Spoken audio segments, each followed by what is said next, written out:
ఈ సంక్రాంతి పండుగ తిథి నాడు మేషరాశి జాతకులు ఇలా చేయండి, శివానుగ్రహం మీకు కలుగుతుంది.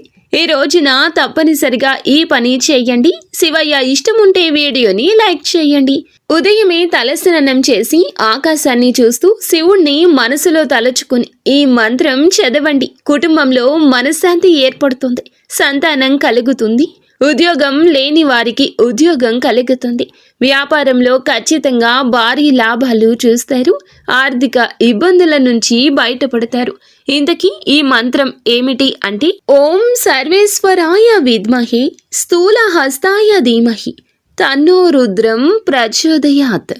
ఈ మంత్రాన్ని 11 సార్లు జపించండి, మరచిపోవద్దు. అద్భుతం చూస్తారు. మీకు ఇంకా ఇతరత్ర ఎటువంటి సమస్యలు, సంతాన సమస్యలు, భార్యాభర్తల సమస్యలు, స్త్రీ పురుష వశీకరణం కూడా చేయగలరు మా గురువు గారు. 3 రోజుల్లో పరిష్కారం లభించును. నమ్మకంతో సంప్రదించండి.